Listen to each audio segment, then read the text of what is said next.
자, 이번 세션의 주제 아마 많은 분들께서 큰 관심을 갖고 계실 주제가 아닐까 하는 생각도 드는데요.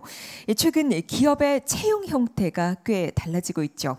신입사원을 채용하던 형태에서 경력직, 수시채용 등 다양한 형태로 변화하고 있습니다. 자, 이번 세션에서는 이 채용 방식의 변화 그리고 창의력을 끌어내는 조직 문화라는 주제로 변화하고 있는 채용 방식과 또 기업이 생각하고 있는 인재 영입, 또 육성 방안 그리고 창의적인 조직을 만드는 방법까지 함께 논의를 해보도록 하겠습니다. 자, 먼저 함께해 주실 분들을 소개해 드리죠. 이번 세션은 김성준 국민대학교 경영대학원 교수께서 좌장으로, 그리고 신경수 지속성장연구소 연구소장님, 장은지 이머징 리더십 인터벤션즈 대표님, 그리고 윤경욱 스펙터 대표이사님께서 발표와 토론으로 함께해 주시겠습니다. 자, 그럼 함께해 주실 좌장님 그리고 연사분들을 단상으로 모셔보도록 하겠습니다. 여러분 환영해 주시기 바랍니다.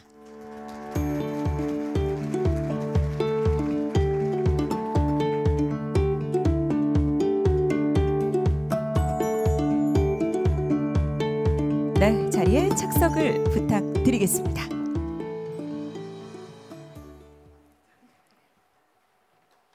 네, 고맙습니다. 자, 그럼 지금부터 좌장님께 진행을 부탁을 드립니다. 네, 안녕하십니까. 저는 국민대학교 경영대학에서 리더십과 조직문화를 연구하고 있습니다. 이렇게 저희 세션에 무엇보다도 참여해 주신 여기 한 분 한 분께 진심으로 감사드립니다. 저는 지금 세 분과 함께 하고 있는데요. 여기 옆에는 신경수 소장님, 지속가능연구소의 신경수 소장님이 계십니다. 신경수 소장님께서는 일본 리크루트 그룹의 산하에서 컨설턴트로 오랫동안 활동하셨고요. 25년 동안 리더십과 조직 이런 연구를 해오시고 또 컨설팅 일을 해오셨습니다. 그리고 가운데 이제 장은지 대표님이 계시는데요. 맥킨지 컨설팅에서 리더십 센터장으로서 일하셨고요. 글로벌 기업들과 또 우리 국내 기업들 정말 많이 봐오셨습니다. 24년 경력의 컨설팅 경험을 갖고 계십니다. 그리고 마지막으로 스펙터의 윤경욱 대표님이신데요. 최근 우리나라에서 채용과 레퍼런스 체크 분야에서 돌풍을 일으키고 있는 기업입니다. 저도 굉장히 익히 스펙터라는 이름을 들어왔네요. 자, 이렇게 세 분과 함께 저희가 오늘 채용과 조직 문화에 대해서 함께 얘기 나눠보도록 하겠습니다. 먼저 신경수 소장님을 좀 초대를 드리려고 하는데요. 신경수 소장님께서는 저희가 이렇게 세 분이 이런 흐름으로 좀 말씀드릴 겁니다. 첫 번째, 신경수 소장님께서는 조직 문화가 창의성이나 조직의 성과에 어떤 관련이 있는지 오버롤을 좀 말씀드리실 거고요. 장은지 대표님께서는 조직 문화를 좀 더 구체적으로 파고 들어가서 심리적 안정감이나 이런 것들이 우리 기업에 왜 필요한가에 대해서 얘기를 주실 겁니다. 그리고 윤경욱 대표님께서는 스펙터의 이제 조직 문화를 어떻게 갖고 왔는가 실전적인 사례를 좀 말씀드리고자 합니다. 먼저 신경수 소장님을 큰 박수로 한번 초대를 드려보도록 하겠습니다.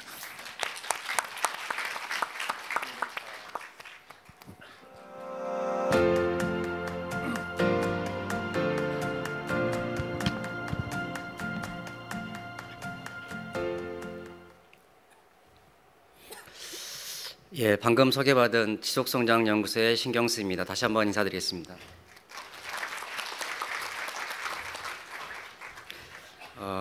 제가 오늘 첫 번째로 소개해드릴 세션은 조직 문화와 관련된 내부 구성원들에게 제가 서베이한 결과를 여러분하고 좀 공유를 해볼까 합니다.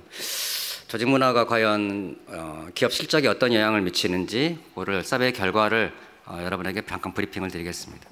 시작에 앞서서 저는 이제 그 일본 기업의 컨설팅 기업의 한국 대표를 한 12년 정도 했었고요. 현장에서도 일을 했고 해년마다 저희 직원들을 뽑는데 어떤 해는 한 명이 들어올 때도 있고 어떤 해는 안 들어올 때도 있고 어떤 해는 실적이 좋은 해는 사람 많이 뽑잖아요. 한 4명, 5명을 한꺼번에 뽑을 때도 있고. 그런데 항상 느꼈던 거는 밖에서 기업도 마찬가지지만 저희도 마찬가지로 한 명이라든지 혼자 들어올 때보다 여러 명이 들어올 때가 굉장히 퍼포먼스가 높은 것 같더라고요. 혼자 들어오면은 좀 약간 몇 년 있다가 좀 뭔가 자기 활동을 할 만한 할 때쯤 되면은 나간다든지 그리고 퍼포먼스가 잘 안 나오는 경향이 있고 항상 그런 궁금증이 있어가지고 이거는 이제 예전에 제가 한번 살짝 그 기업의 서비스 컨설팅 때문에 갔다가 여러 기업을 다니면서 그냥 거기 있는 사람들 워크숍 진행, 저희 이제 주로 메인 전공이 워크숍 진행이거든요. 워크숍 진행하면서 이렇게 조금씩 물어본 결과를 한번 모아본 겁니다. 했더니만은 친한 사람이 있을 때 이 직원들이 느끼는, 구성원이 느끼는 만족도 어떤 영향이 있을까? 잠깐 물어본 데이터를 모아본 건데 한 명일 때, 0명일 때, 한 명일 때, 2명일 때 물어보는 거죠. 친한 사람 몇 명, 내부에 몇 명 있습니까? 없는 사람들, 또 1명, 그다음에 2명, 3명. 친한 사람의 정의가 뭐냐? 내가 뭔가 힘들고 속상하고 할 때 허심탄회하게 상의할 수 있는 사람을 정의를 했는데 이걸 이제 조직 문화에서는 이제 자신감, 조직 신뢰, 심리적 안정감 이렇게 한번 나눠봤습니다. 뭐 조직 문화하고는 밀접하게 관련돼 있기도 한 내용이 제 주제이긴 합니다만은 이 직원이 느끼는, 본인이 느끼는 자신감, 0명일 때 1.8, 5점 만점에서 5척도로 했을 때요. 1명일 때 2.3, 3.8, 4.1로 늘어나더라고요. 조직에 대해 느끼는 신뢰도 또 마찬가지로 2.1, 2.5, 3.5, 4.3으로 늘어났습니다. 심리적 안정감은 최근에 큰 이슈가 되긴 주제잖아요. 이제 다음 우리 장은희 대표님 말씀하실 건데, 구글에서 아리스토텔레스 프로젝트라는 프로젝트 때문에 굉장히 엄청나게 이 회자가 되고 있는 단어이기도 하고, 그 다음에 실패 없는 조직이라는 책을 쓴 에드먼슨 교수가 말씀하신 단어이기도 하고 굉장히 핫한 단어로 떠오르는데 이 또한 이렇게 올라갔습니다. 제가 내린 결론은 뭐였냐면은 조직 구성원들이 친한 사람이 많으면 많을수록 행복감을 느끼면서 열심히 일하면서 뭔가 퍼포먼스가 나오는구나, 이런 명제하에 다음 장을 여러분들에게 소개할까 합니다. 이 데이터는 제가 요청을 받고 직장인들 대상으로 해서 한번 조사를 해본 겁니다. 이 HR 포럼이 있고 글로벌 포럼이 있고 와서 좀 잠깐 말씀 좀 해주시겠습니까? 라는 요청을 제가 한 5월, 6월쯤에 받았는데, 그리고 와서 이제 9월 달에 한번 물어봤었죠. 직장인 서베이로 330명 정도가 응답을 했었고요. 크게 조직 문화를 하면 저는 크게 테마를 조직 분위기, 그 다음에 리더십 이렇게 생각을 하고 있습니다. 그리고 마찬가지 또 하나 큰 축을 저는 동료애를 한번 집어넣어 봤는데요. 3개의 테마를 가지고 한번 물어봤습니다. 일단 조직 분위기와 조직 실적과 관련된 3개의 테마 모두 조직 분위기, 그 다음에 동료애, 그 다음에 리더십. 저는 기본적으로 상관관계를 실적이라는 파이널 아웃풋하고 연계해가지고 항상 물어보는 걸 좋아합니다. 왜냐하면은 기업이라는 거는 자선단체가 아니기 때문에 결국은 실적이 모든 걸 말해준다라고 저는 평소에 생각을 하고 있기 때문에 과연 이러한 원인 변수들이 결과 변수인 실적에 어떤 영향을 미칠까, 요거를 규명해내는 게 저는 가장 중요하다고 생각을 하거든요. 마지막은 항상 실적으로 떨어집니다. 실적에 도움이 되느냐 안 되느냐. 실적에 도움이 되는데 물론 매개 변수가 있을 수도 있겠죠. 하지만 어떻든 간에 실적에 도움이 안 되는 것들은 사실은 아무리 좁은 조직 문화라 해도 별로 그렇게 중요한 테마로 다루기는 힘들지 않을까라고 생각을 해서 마지막은 항상 실적과 관련돼서 질문을 던져봤습니다. 조직 분위기와 마지막 조직 분위기와 실적의 관계에 있어 결과적으로 말씀드리면은 조직 분위기 개선은 창의력 6배 영향을 미치고요. 창의력 막을 떨어뜨리는 거에 예방하는 데 2.5배 효과가 있더라. 두 번째, 조직 분위기는 실적 향상에 2배, 실적 감소 예방에 3배, 그리고 연령이 낮을수록 개인적 활동에, 그리고 연령이 높을수록 집단적 활동을 선호하더라가 조직 분위기가 미치는 영향에 대한 결과입니다. 일단은 첫 번째 데이터인데요. 조직 분위기, 직원들에게 재미, 즐거움을 주기 위한 회사 차원의 노력입니다. 회사 차원의 노력이, 우리는 많은 기업들이 구성원들을 즐겁게 해주기 위해서 굉장히 많은 노력을 합니다라고 말을 합니다. 그런데 결과적으로 말하면 많지가 않습니다. 여기 보시면은 그런 활동을 열심히 하는 편이다는 20%에 불과합니다. 말로는 굉장히 노력을 한다고 하지만 그냥 내버려두는 기업이 거의 대부분이라는 사실을 말씀을 드리고 싶고요. 자, 두 번째, 재미 즐거움을 주기 위한 회사의 노력이 아이디어 제안에 미치는 영향입니다. 왼쪽 위에는 재미 즐거움을 주기 위한 회사의 노력이 낮은 기업군이고요. 밑에는 재미 즐거움을 주기 위한 회사의 노력이 높은 군입니다. 낮은 군에서는 아이디어 제안에 나올 확률이 11.1%, 안 나올 확률이 88.9%입니다. 거의 9배 차이가 나고요. 그 다음에 재미가 있고 즐겁다라고 말한 기업군에서는 아이디어가 나올 확률 62.5%, 안 나올 확률이 30.5%입니다.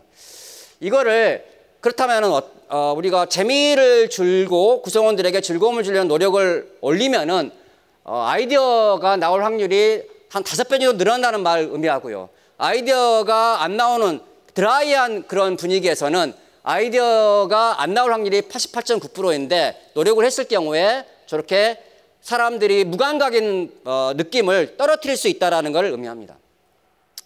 자, 세 번째입니다. 재미, 즐거움을 주기 위한 노력이 낮은 기업군과 높은 기업군 했을 때 실적은 낮은 기업군에서는 그렇게 큰 차이가 못 나왔습니다. 그런데 구성원들에게 즐거움을 주기 위한 노력이 높은 기업군에서는 실적이 보시면 아시겠지만은 46.3%, 우리가 실적이 떨어지고 있다가 9.8%입니다. 요거는 질문을 당신의 기업은 올해 재무적 실적이 어느 정도일 것 같습니까? 라고 제가 물어본 겁니다. 했을 때 즐거움을 주기 위한 노력이 높은 기업군에서는 보시다시피 실적이 올라가고 있습니다가 46.3%, 보통입니다. 작년과 같습니다가 43.9%, 실적이 안 좋습니다가 9.8%, 한 4배 정도 차이가 나는 걸 알 수 있고요. 그럼 우리가 노력을 하면은 이렇게 올라가지 않겠느냐? 노력을 하면은 보통의 실적이 안 나올 확률을 이렇게 떨어뜨리지 않겠느냐? 이런 거를 유추를 해볼 수가 있을 것 같습니다. 자, 다음은 많은 기업에서 즐거움을 주기 위해서 어떤 액티비티를 하잖아요. 그럼 액티비티를 했을 때 어떤 걸 많이 합니까? 라고 제가 물어봤습니다. 했더니만은 사항이 한 8개, 9개가 저렇게 나오더라고요. 근무환경 개선, 휴가 장려, 자기개발부터 시작해서 스포츠 문화행사. 그런데 우리가 착각하고 있는 현상 중에 하나가 저런 것들이 굉장히 구성원들에게 좋은 영향을 미칠 거야 라고 이야기를 합니다. 과연 그럴까를 한번 물어봤습니다. 지금 빨간색, 붉은색 그래프는 오른쪽에 있는 파란색 그래프는 실질적으로 회사가 하고 있습니까? 라고 물어봤을 때 하고 있다라고 응답한 퍼센트고요. 그 다음에 왼쪽에 이 붉은색 그래프는 자, 그러면은 이게 과연 정말로 당신에게 즐거움과 기쁨을 주고 뭔가 회사에 대한 로열티를 올립니까? 라고 물어본 겁니다. 가장 많이 회사에서 지금 현재 실시하고 있는 거에 원투는 간식 제공이 14.9%, 동호회 활동 지원이 14%, 이 두 개가 제일 많이 하고 있습니다. 아마 여기 계신 분들도 회사에 다니신 분이라면은 이 정도는 회사에서 제일 많이 하고 있을까? 거의 안 하는 회사는 없는 것 같더라고요. 그런데 실질적으로 효과가 있습니까? 라고 물어봤을 때는 약간 다른 데이터가 나옵니다. 근무 환경 개선과 휴가 장려가 가장 많은 상위 1, 2로 나왔고요.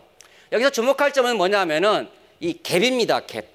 우리가 실질적으로 하고 있습니까? 그리고 효과가 있습니까?의 갭이 가장 많이 벌어진 영역을 좀 찾고 싶은데 그게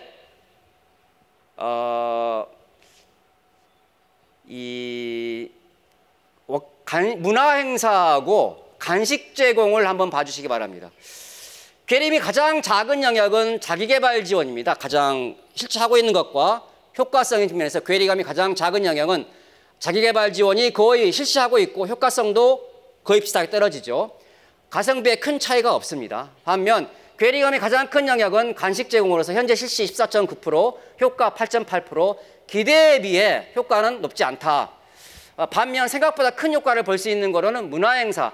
현재 문화행사에 지원하고 있는 회사는 7.7%, 그런데 효과가 이거는 굉장히 도움이 된다라고 말하는 응답은 11.2%, 그리고 스포츠도 거의 이거를 지원하는 회사는 없습니다. 요새는. 그런데 있으면 참 좋을 것 같다라는 게 효과성이 2배 정도 나왔기 때문에 요거는 기업들이 참고해 볼 만한 유의미한 데이터라고 생각을 합니다.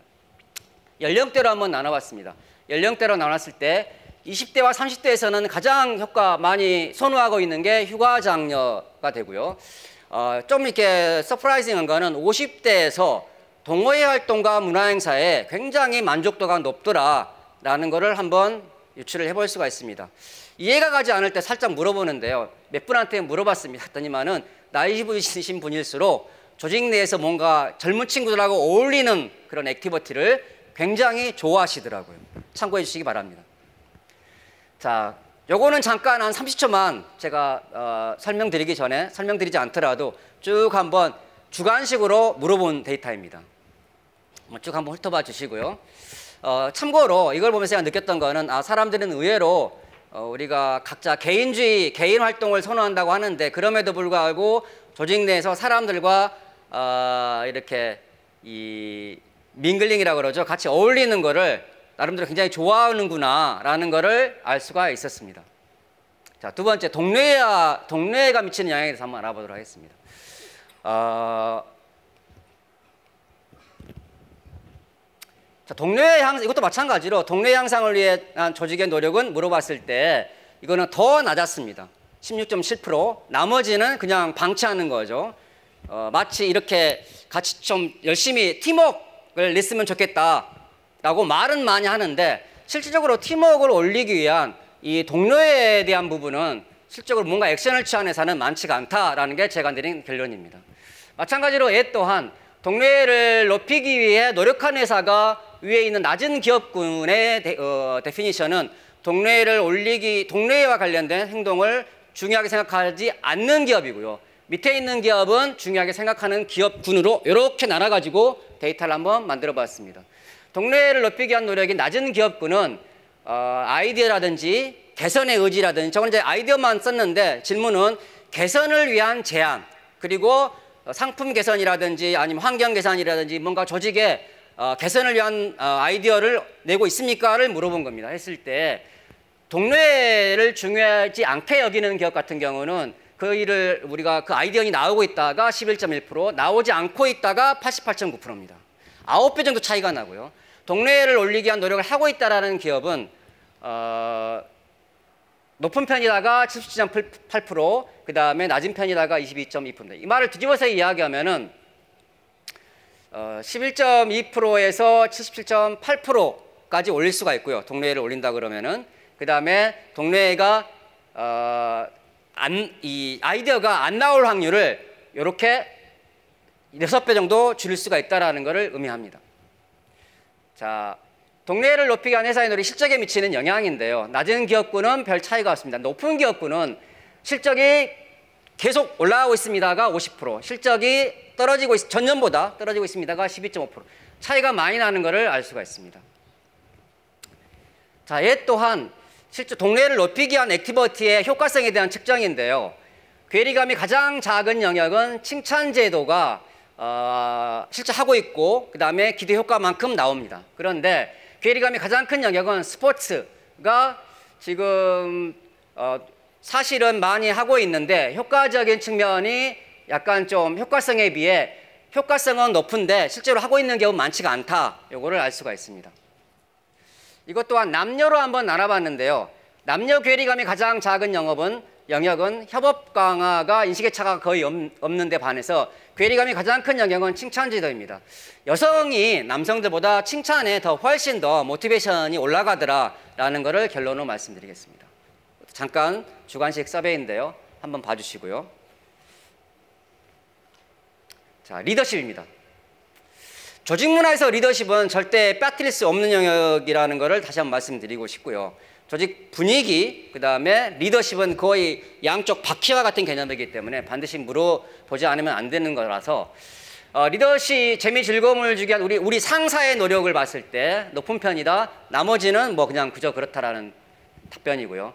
이 또한 상사의 노력이 아이디어 제안에 미치는 영향은 상상한 노력이 낮은 기업군과 높은 기업군 나누었을 때 낮은 기업군에 비해 낮은 기업군에서는 아이디어가 안 나올 확률이 87.2%, 높은 기업군에서는 아이디어가 나올 확률이 58.3%, 안 나올 확률이 41.7%, 이렇게 올라가고 이렇게 떨어뜨린다라는 것을 알 수가 있습니다. 자, 실적과 관련된 부분은 이 또한 마찬가지로 낮은 기업군에서는 별 차이가 없는데요. 높은 기업군에서는 이렇게 실적이 굉장히 올라간다라는 것을 알 수가 있습니다. 조직 분위기에 영향을 미치는 인물에 대해서 한번 물어봤습니다. 물어봤더니만은 또한 팀장 이상과 팀장급과 매니저급과 그 다음에 일반 멤버로 나눠서 분류를 했는데 매니저급에서는 가장 영향을 미치는 인물이 대표이사, 그리고 멤버 입장에서는 가장 영향을 미치는 인물이 팀장. 요거는 아마 누구나가 아마 그럴 거야 라고 생각을 하실 거예요. 당연히 이러겠지. 자, 연령대로 한번 나눠봤습니다. 연령대도 연령이 낮을수록 중간관리자, 연령이 높을수록 대표이사를 많이 의식하고 있음을 알 수가 있습니다. 잠깐 이제 주관식으로 또 한번 제가 물어보는 건데요. 재밌는 이 대목이 몇 가지가 있어가지고 이게 가장 아랫부분에 제가 좀 가슴이 좀 찡했거든요. 홀로 팀원들과 점심 식사 후에 차 한잔하라고 카드를 주셨고 점심시간보다 조금 더 늦게 들어와도 된다고 해서 팀원들과 즐거운 시간을 보냈고 더 가까워지는 계기가 되었습니다. 전체적인 내용이 우리 멤버들이 요구하는 상사에 대해서 요구하는 게 그렇게 과한 게 아니더라고요. 그냥 자그마한 어떤 마음의 표시, 애정, 격려.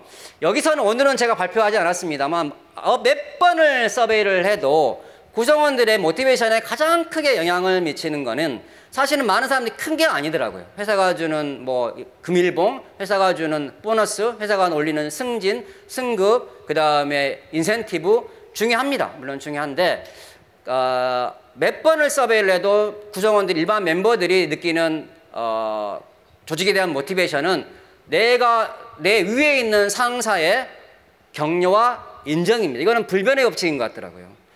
너 참 일 잘하네. 고생했어. 훌륭했어. 오늘 늦게까지 일했는데 내일은 조금 늦게 나와도 돼. 이거 가면서 맛있는 거 먹고 들어가. 오늘 고생했는데 나랑 나가서 삼겹살에 소주 한잔 할래? 뭐 이런 소소한 것들에 대해서 사람들은 울컥울컥 굉장히 많은 감동을 받는다라는 것을 항상 느끼고 있습니다. 자, 종합정리입니다. 마지막 컨클루전인데요. 조직 분위기 개선을 위한 노력은 실제 큰 차이를 보인다는 사실을 확인할 수 있었습니다. 구성원들에게 재미와 즐거움을 주고자 하는 회사의 노력은 실적 상승 2배, 실적 하락 예방 3배, 그리고 두 번째, 동료의 향사에 무관심한 회사의 실적은 거의 동일합니다. 그런데 동료 향사에 신경을 쓴 회사의 실적은 2배 이상의 차이가 나왔습니다. 여기서 우리는 동료회와 성과의 큰 연결고리를 찾을 수가 있습니다. 구성원들에게 동료회를 느끼도록 만들고자 하는 회사의 노력은 실적 상승과 실적 하락에 2배 이상의 차이를 발생시킨다는 결론입니다.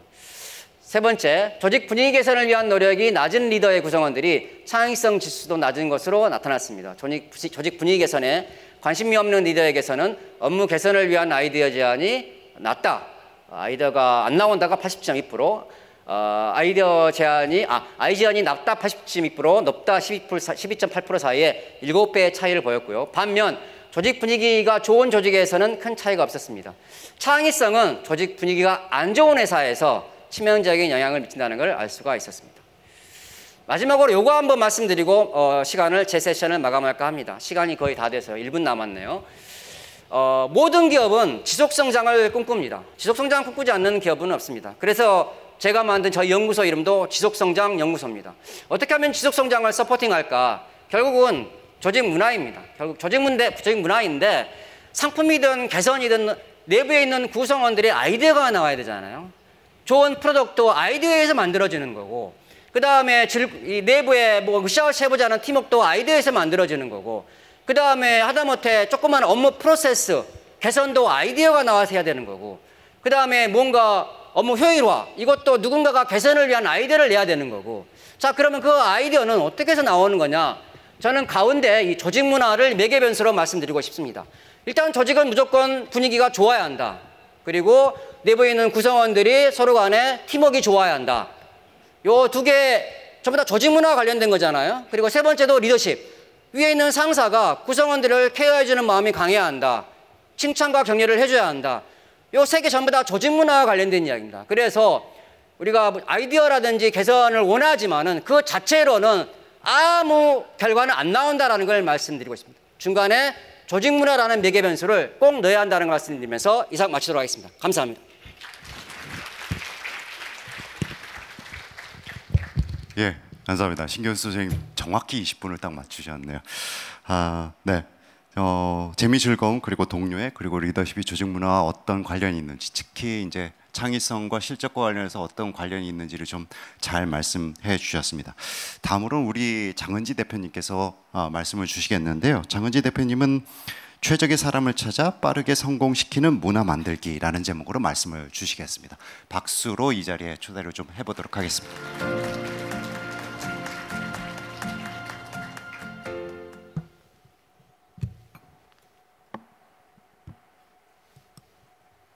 네, 안녕하세요. 네, 이머징 리더십 인터벤션스의 대표 장은지라고 합니다. 앞으로 한 20분 동안 자신의 변화하는 환경에서의 채용 또 뿐만 아니라 조직들이 인재를 리텐션하기 위해서 또 어떤 노력들을 특히 리더분들이 하셔야 할지에 대해서 이야기를 좀 드리도록 하겠습니다. 저는 앞서 설명을 해주셨지만 24년 정도 전략부터 시작해서 조직과 리더십에 대한 연구와 자문과 컨설팅을 계속해 왔습니다. 한국에 있는 유수의 대기업뿐만 아니라 굉장히 빠른 속도로 성장하는 한국의 대부분의 플랫폼 기업들과도 다양한 사실은 협업들을 해오고 있고요.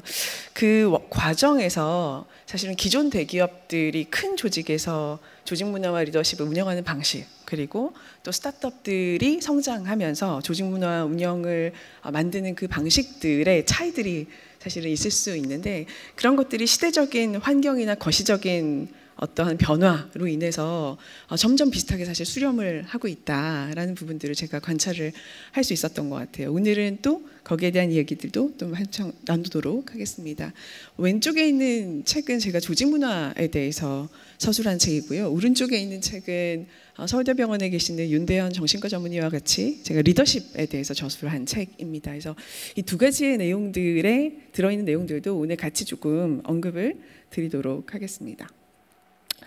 사실 오늘 그 고용이나 채용의 변화들, 그리고 그러한 채용이나 고용의 변화에 따라서 창의적인 조직 문화를 어떻게 만들 수 있을까를 저희 이제 세션의 주제로 삼았는데요.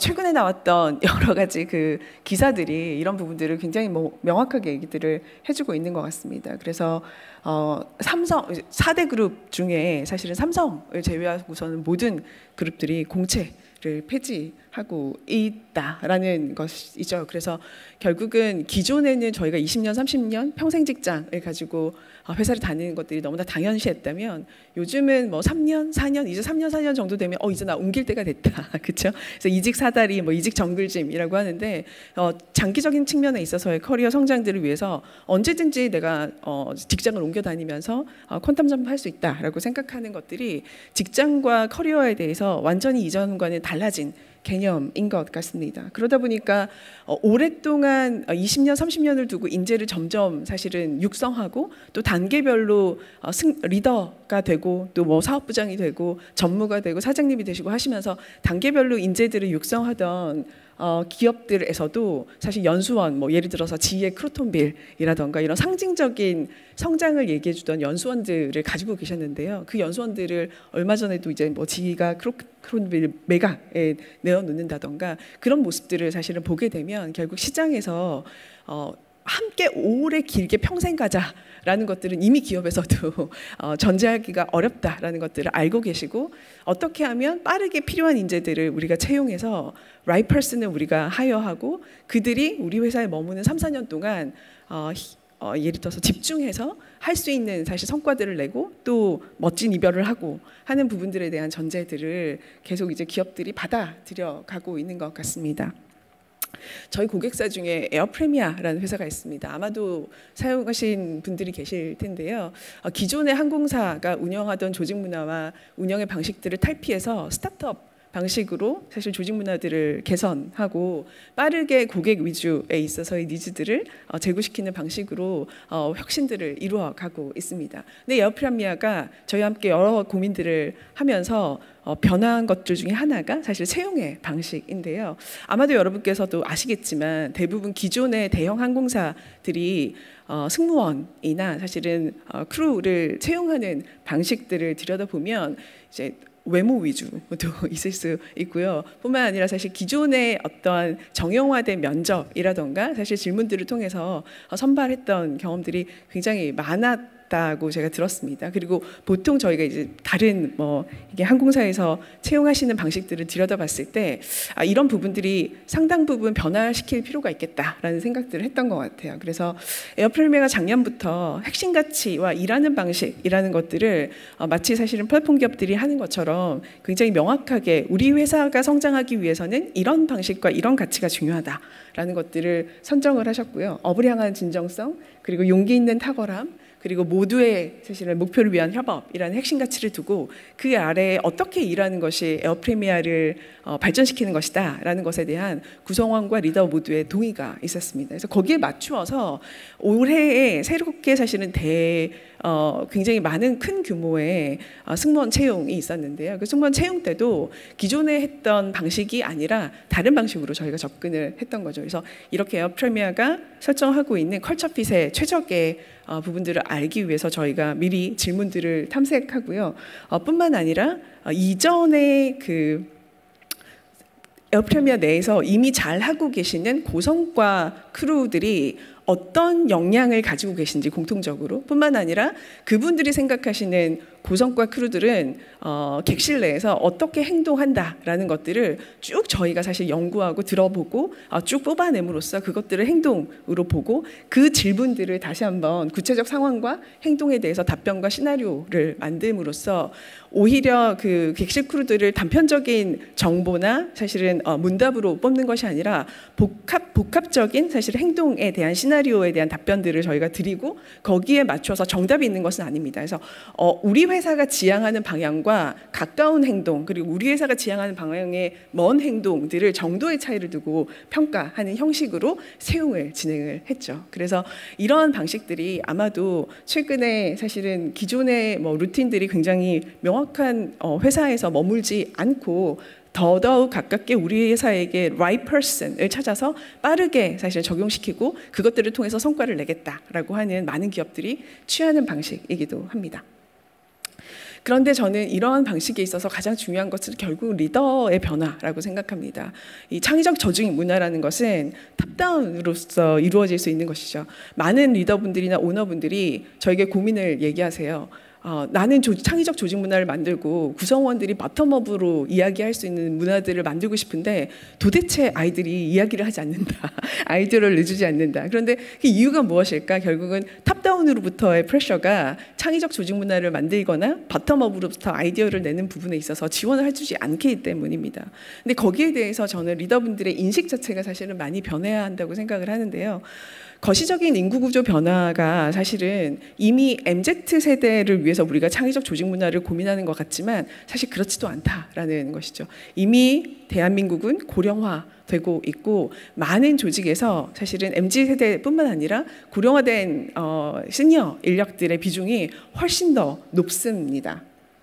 근데 이미 일하는 60대가 한국에서는 20대보다 훨씬 더 많은 것이 현실이고요. 얼마 전에도 굉장히 이제 인상 깊은 기사가 있었는데 삼성전자에서도 직원 연령대를 들여다봤더니 이미 20대 직원보다 40대 직원이 초과해서 많더라는 거죠. 3명 중에 1명이 관리직 리더들이더라는 것입니다. 이미 사실은 피라미드 구조가 아니라 역피라미드 구조로서 사실 운영되고 있다는 것들을 많은 기업들에서 삼성전자뿐만 아니라 많은 기업들에서 같은 고통들을 사실은 이해들을 하시고 있을 겁니다. 리더는 많은데 일 시킬 사람이 없다라는 것들을 그리고 또 리더와 실제 일하는 사람들 사이에 많은 연령차들 때문에 이런 것들에 대한 공감들이 굉장히 부족하다라는 말씀들을 많이 하시죠.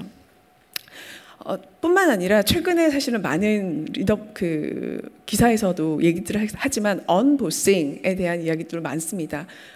조직 내에서 평생을 가겠다고 생각을 하지 않으시다 보니까 무엇보다도 내가 팀장 되고자 하는 의지가 사실 없으신 거죠. 그래서 팀장을 시키겠다고 하면 저 됐거든요. 저는 제 전문성을 스킬을 사실은 포커스하는데 훨씬 더 관심이 있지 남들 보살펴주고 성장시키는 데는 별로 제 시간을 쓰고 싶지 않아요. 라고 얘기하시는 분들이 리더가 되시는 것들을 오히려 회피하는 경우들도 굉장히 많으신 것 같아요. 그래서 첫 번째 저는 창의적 아이디어를 촉진하기 위해서는 무엇보다 리더들이 스스로 이 조직에서 어떤 개인적 비전을 갖추어야 할지에 대해서 이야기를 해줄 수 있어야 한다고 생각합니다. 여전히 시니어 리더분들은 이 조직 내에서 승진이라던가 이 조직 내에서 무사히 은퇴하는 것들을 목적으로 가지고 계신 경우들이 많아요. 그런데 그런 리더들을 보았을 때 구성원들이 10년 후에 내가 저런 모습이라면 나는 리더가 되고 싶지 않아. 10년 후에 내가 저런 모습이라면 이 조직에서 성장하고 싶지 않아. 라는 생각들을 생각을 하시게 되는 거죠. 오히려 이 리더들이 우리 조직에서 낼 수 있는 성과들을 내고 내가 80까지 일해야 되는 환경에서 어떻게 이 조직뿐만 아니라 그 이후에 제2, 제3의 커리어들에서 내가 지금 이 조직에서 가진 퍼포먼스를 가지고 새로운 커리어의 성과들을 만들어내면서 긴 커리어 성장들을 만들어낼 것이냐라는 차원에서 내 비전을 얘기해 주는 것이 너무나 중요하더라라는 것입니다.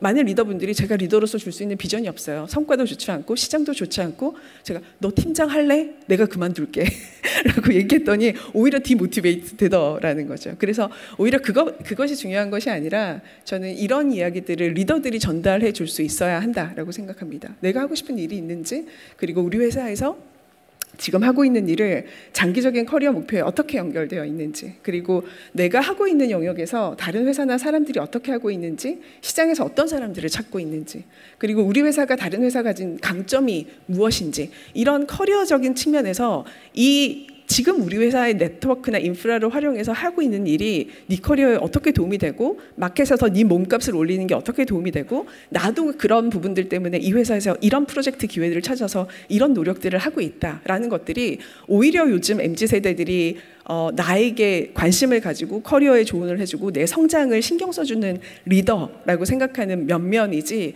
오히려 너 나한테 충성하면 이 조직에서 성장할 수 있어, 너 나한테 충성하면 10년 후에 팀장 될 수 있어, 이런 것들은 전혀 요즘 구성원들을 동기부여시키는 요인이 아니더라는 거죠. 그래서 시장에 나가서 마켓 데이터가 어떻게 돌아가고 내가 지금 일하고 있는 그 영역에 있어서의 인재들을 어떤 회사들이 찾고 있고, 시장에 있어서의 어떤 새로운 프로젝트가 돌아가고 있는지, 시장에 대해서 열린 귀를 가지고 그것들을 구성원들에게 조언해 줄 수 있는 리더십이 너무나 중요합니다.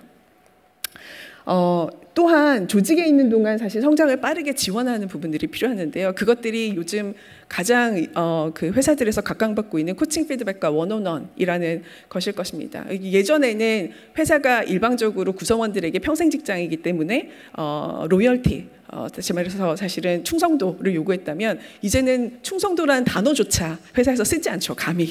왜냐하면 조직의 입장에서는 젊고 능력 있는 사람들을 리텐션하는 것들, 오히려 갑을 관계가 이제는 바뀌었다고 할 수 있죠. 그래서 조직에서 어떻게든 구성원들을 리텐션하고 성장시키고 몰입을 이끌어내기 위해서는 원온원과 사실은 효과적인 FIT에 기반한 피드백들을 너무나 필요로 하고 있습니다. 그래서 리더들이 어떻게 하면 구성원들을 성장시키는 효과적인 피드백들을 할 수 있을까라는 고민들을 많은 회사들에서 하시고 계신 것 같아요. 그래서 저희도 삼성전자나 롯데백화점이나 아모레퍼시픽이나 전사 리더분들을 대상으로 해서 사실은 지속적으로 몇 년 동안 걸쳐서 계속 코칭 피드백과 성과 코칭을 제대로 하실 수 있는 방법들, 원온원의 질문들, 이런 것들을 굉장히 사실은 통합적인 매뉴얼들을 만들어서 리더들을 계속 교육을 시키고 있거든요. 왜 그럴까? 지금까지 많은 리더들이 코칭 피드백을 제대로 해본 경험이 없기 때문입니다. 그래서 코칭 피드백을 제대로 한 경험이 없는 시니어 리더들을 성장을 원하는 MZ세대들을 리텐션하기 위해서 훈련시키는 것은 지금 이 시점에 있어서 많은 기업들에 있어서 반드시 해야 하는 과제인 것 같다는 생각이 듭니다. 또 하나는 많은 리더분들이 좌절하세요. 우리 구성원들이 이걸요? 제가요? 왜요? 예, 요즘은 또 하나 더 붙어서 지금요? 라고 얘기를 많이 하신다는데, 그런 얘기를 내가 들을 때마다 굉장히 마음적으로 좌절이 된다라는 말씀들을 많이 하세요. 왜 좌절이 되세요? 여쭤보면 일을 하기 싫어하는 것 같아요 라고 얘기들을 많이 하시거든요. 그런데 물론 그러실 수 있습니다. 물론 일하기 싫기 때문에 이걸요? 제가요? 왜요? 라고 물어볼 수 있지만, 리더로서 먼저 이 3요가 나오기 전에 내가 충분한 맥락 정보를 주었는지에 대한 점검을 하실 필요가 있다라는 거죠. 내가 지금 주고 있는 일들이 성과나 목표에 어떤 연관이 있는지, 성장이나 또는 제가 갖고 싶은 커리어 목표에 어떻게 도움이 되는지, 또 이 일을 하고 나면 어떤 보상이 주어지는지, 또 이 일을 하기 위해서 내가 활용할 수 있는 리소스가 무엇인지, 또 시킨 일이 한두 개가 아닐 텐데 그 많은 일들 중에 우선순위는 무엇인지, 이런 맥락 정보가 없이 일단 해와가 되면 사실 이 일에 대한 동기부여를 가지기가 어렵게 되는 것 같아요. 그러다 보니까 이걸요? 제가요? 왜요? 라고 물어보게 되는데요. 적어도 리더가 이런 맥락 정보를 주어야 구성원들의 입장에서는 이 일을 왜 해야 되는지 또 이 일로부터 내가 어떤 성장을 할지에 대해서 구체성을 가지고 받아들이게 된다라는 것입니다. 물론 이런 얘기를 했음에도 불구하고 다시 이걸요 제가 왜요? 라고 물어본다면 일을 하기 싫은 게 맞을 수도 있겠죠. 하지만 그 전에 내가 리더로서의 책임들을 했느냐라는 측면들이 점검이 필요하다라는 것입니다. 세 번째로는 심리적 안정감에 대한 부분들인데요. 제가 사실은 많은 CEO분들이나 오너분들과 얘기들을 하다 보면 우리 회사에서 왜 사람들이 좀처럼 아이디어를 얘기하지 않는지 모르겠다라는 고민들을 공유하시는 경우들을 굉장히 많이 봅니다. 그런데 그 내용들을 가만히 안에서 들여다보면 사실 이야기들을 쉽게 하기가 어려운 문화에 젖어 있는 경우들이 많아요. 예를 들어서 실패라던가 또는 사업적인 실수에 대해서 굉장히 많은 측면에 있어서의 질책이라던가 여러 가지 견책이라던가 그런 측면들이 계속 부정적인 그 조치가 취해진다던가 또 하나는 리더나 사실은 많은 CEO 분들이 감정을 표출하는 측면들에 있어서 다소 예민한 경우들이 있습니다. 그랬을 때 사람들이 리더의 감정들을 굉장히 자세하게 살피게 되거든요. 예민하게 사실 반응하게 되는 거죠. 그래서 그런 측면에 있어서 보면 심리적 안정감이라는 측면들이 조직 내에서 여러 연구들을 하시게 되는데요. 저는 리더들이 보여주는 감정이나 사실 발언이나 실패에 대해서 대응하는 태도가 굉장히 심리적 안정감에 미치는 영향들이 크다라고 생각을 합니다. 뿐만 아니라 단순히 침묵을 하는 것을 넘어서서 발언까지 이끌어내는 것은 다른 개념이더라라는 연구 결과도 있는데요.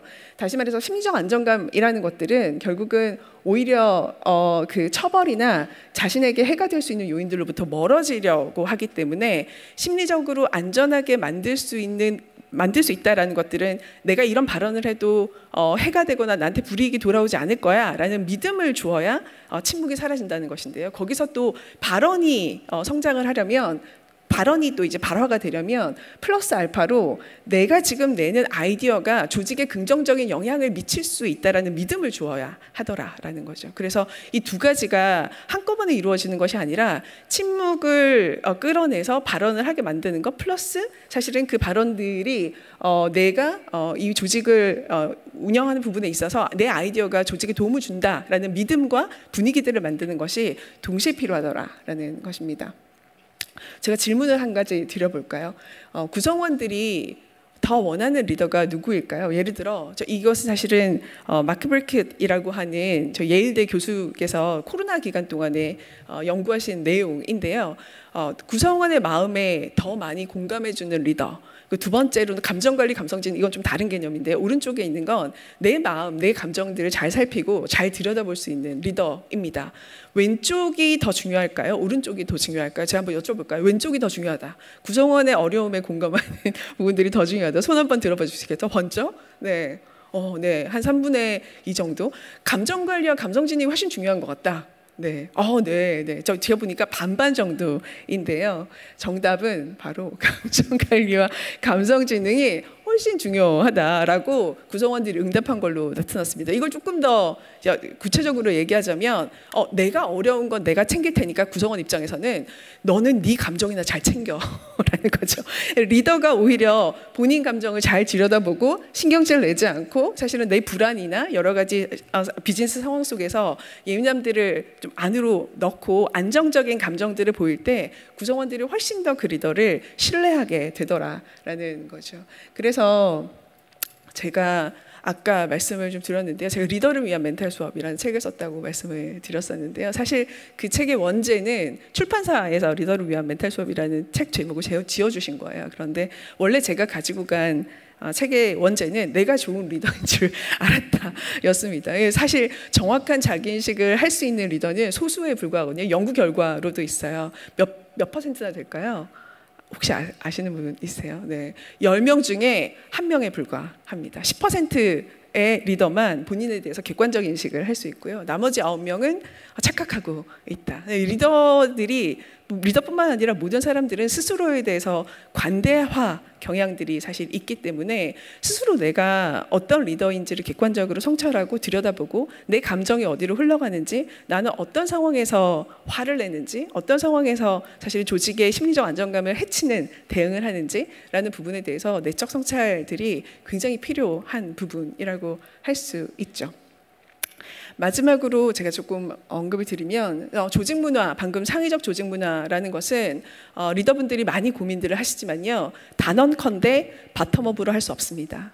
창의적 조직 문화는 반드시 탑다운으로 이루어집니다. 탑다운이라는 것은 리더의 행동 변화와 자기 성찰이 없으면 진행되기가 어렵습니다. 조직 문화는요, 무조건 CEO가 강력한 의지를 가지고 지속적으로 실행할 때 변화하게 됩니다. 그리고 또한 조직 문화는 구성원 복지를 위한 것이 아니라 조직의 성과를 위한 거죠. 그래서 결국 리더가 심리적 안정감과 창의성을 도출하는 조직 문화에 대한 의지를 가지고 한 번, 두 번, 워크샵, 프로그램 이런 것들이 아니라 꾸준히 10년, 20년의 방향성을 가지고 내가 가지고 가고 싶은 조직 문화에 대해서 꾸준함과 일관성을 가지고 선의를 가지고 조직을 이끌 때, 그때서야 조직 문화가 서서히 바뀌게 되고, 그러한 것 하지만 그 과정에서 이루어지는 여러 갈등에 있어서 단호한 방향성에 대한 단호한 의사결정도 꼭 수반이 되어야 한다라고 생각을 하고 있습니다. 네, 지금까지 제 경험들을 좀 공유 드렸고요. 네, 그 다음 또 발표드리겠습니다. 감사합니다. 고맙습니다. 예, 장원지 대표님 감사합니다. 세태 변화, 조직의 변화에 대해서 잘 말씀해 주셨습니다. 장 대표님 얘기를 듣다 보니 이런 생각이 들었습니다. 우리 사회의 기본 가정이 크게 바뀌었거든요. 그러니까 평생 직장 시절에는 내 몸값은 내 상사가 결정했습니다. 그러다 보니 상사가 시키는 대로 해야만 했죠. 그런데 최근의 세태는 프로 이직러, 그러니까 이직을 통해서 성장을 이루고 몸값을 키워가는 이 사회에서는 내 몸값을 누가 결정하냐, 상사가 결정하는 게 아니라 레주메가 결정합니다. 노동시장에서. 그래서 MZ세대가 이걸요 왜요 제가요 라고 묻는 이유는 이분들의 특성이 그렇다는 게 아니라 이 일이 내 레주메, 내 경력에, 내 경력 비전은 도대체 어떤 기여가, 어떤 도움이 되는 거죠? 그것과는 관련이 없는 것 같은데요? 이런 말들이 표면적으로 나오는 거겠죠. 지금 장 대표님 말씀을 들으면서 우리 사회의 진짜 기본 가정이 크게 바뀌어 가고 있다, 이렇게 생각이 들었습니다. 다음은 스펙터의 윤경욱 대표님입니다. 윤경욱 대표님은 팀 스펙터가 창의적인 조직 문화를 만드는 여정이라는 제목으로 발표를 하시겠습니다. 박수로 부탁드리겠습니다.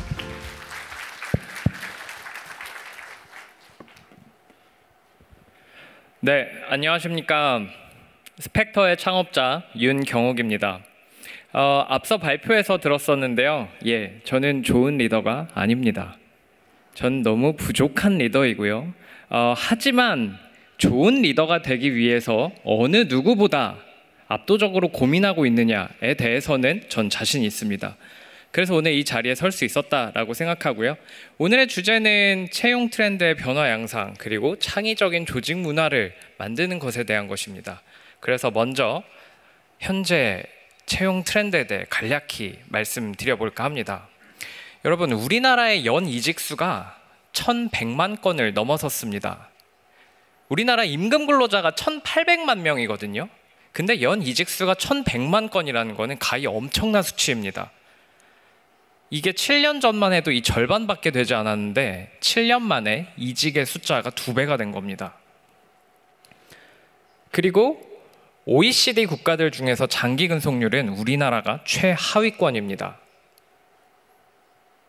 제가 어렸을 적만 해도 평생 직장이란 단어를 심심치 않게 들어왔는데 이제 그 시대는 완전히 끝이 났다라고 할 수 있습니다.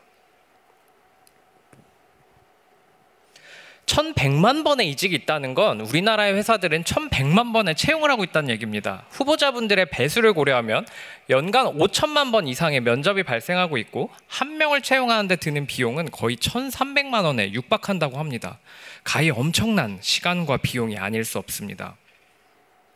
그래서 예전에는 평생 직장 시절에는 너무 명확합니다. 한 번 입사하면 평생 다니잖아요. 리크루팅이 사실 그렇게 중요하지 않았고요. HRD, HRM이 중요했습니다. 왜냐하면 평생 동안 이 인재를 잘 키워서 우리 회사의 리더로 만들면 되거든요. 그런데 지금과 같은 시절에는 이젠 리크루팅, 채용이라는 존재가 정말 중요해졌습니다.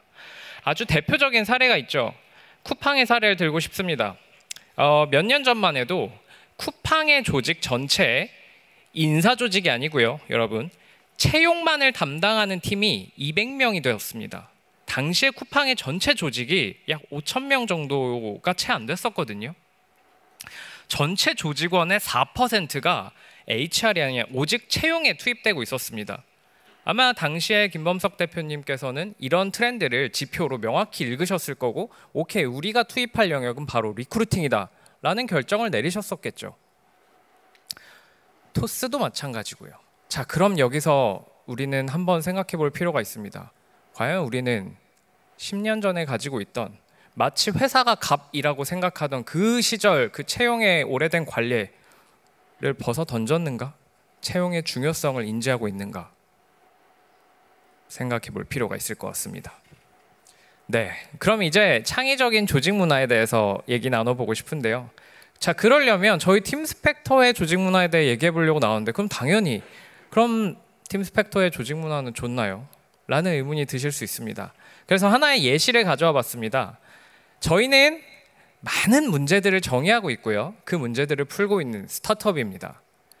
최근에 제가 하나의 고민이 있었습니다. 이 문제를 본격적으로 해결하자도 아니었고 문제를 꺼냈을 뿐입니다.